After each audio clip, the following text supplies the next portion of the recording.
Hi, I'm Dexter Valles of Valma International. In school, we used to have a subject called community living, in which we were taught, among other things, basic manners.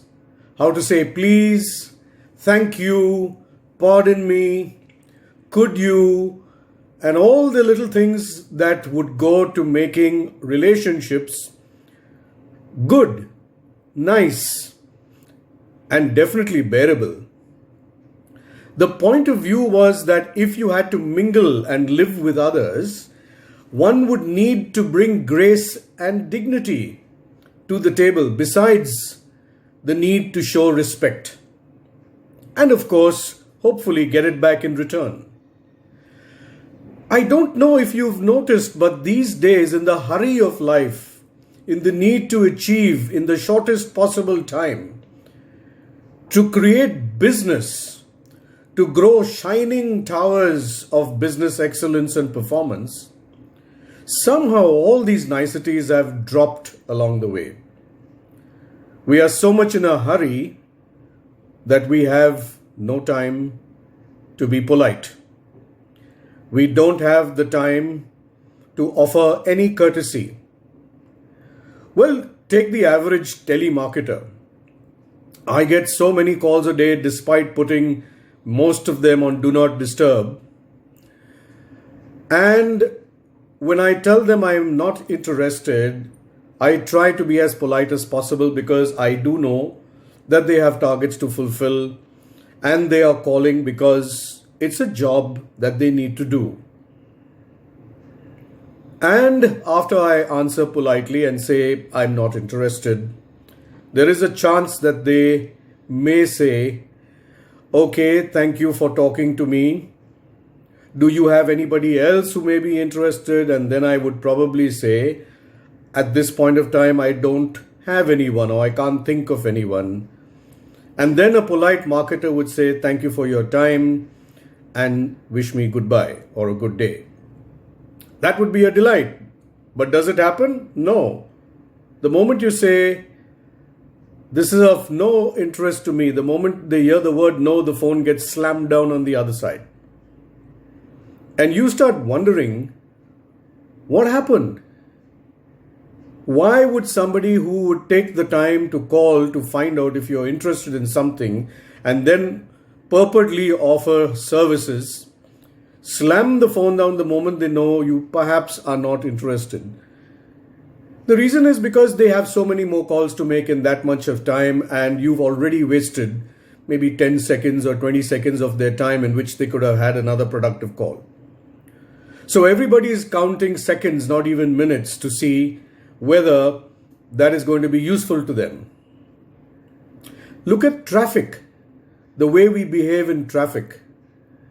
Some of the most agitated people you see are on the roads, and especially if you look at the road in Mumbai. Without fail, whenever I'm backing my car out of a building, and particularly my building, on the street where I live, I need the security guard, or the watchman as we call him, to stand there and signal to me whether it's okay to turn or not, to back out or not. Because invariably, there are many cars and bikes and even people who are walking on the road, pedestrians, who can't seem to wait those 1 or 2 seconds or maximum maybe 5 seconds for me to turn right out and head on my way.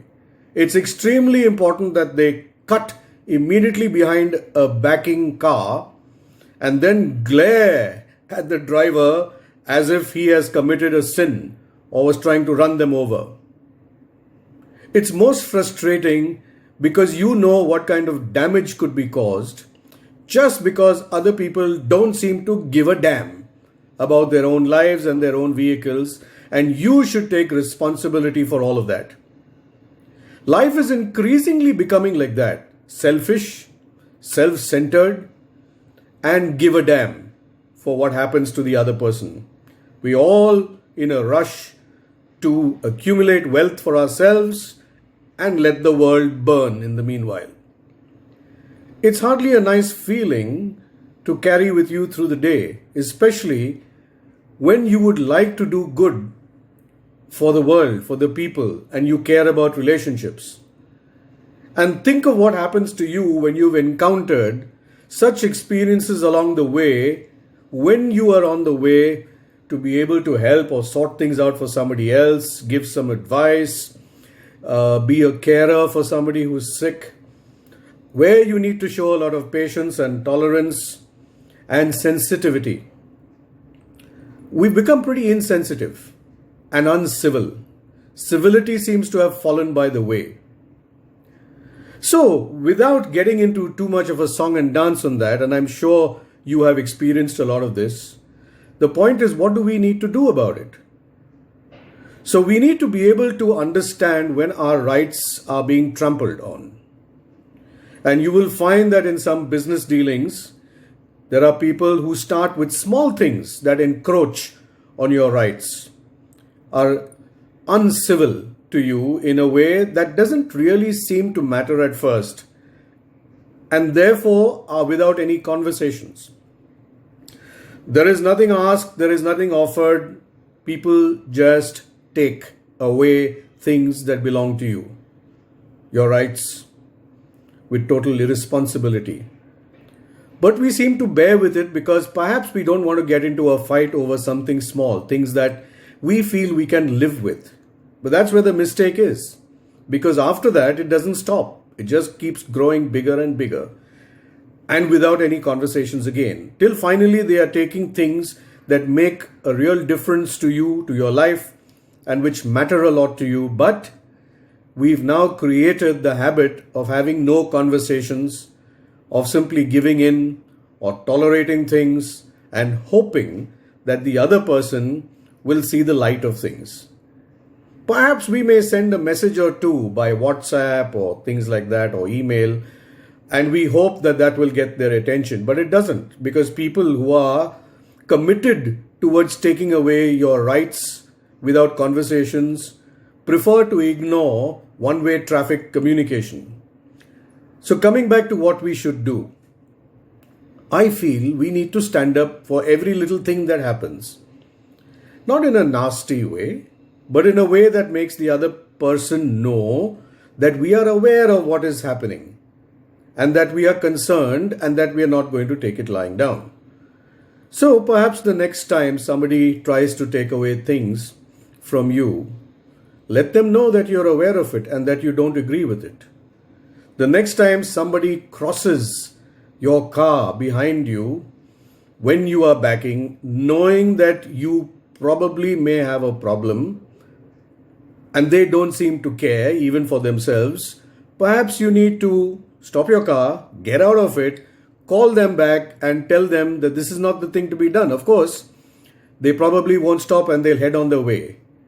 But they are not going to expect that reaction from you. And if you do it often enough, there will be people who realize that this is not the thing they can do or that they can't get away with it.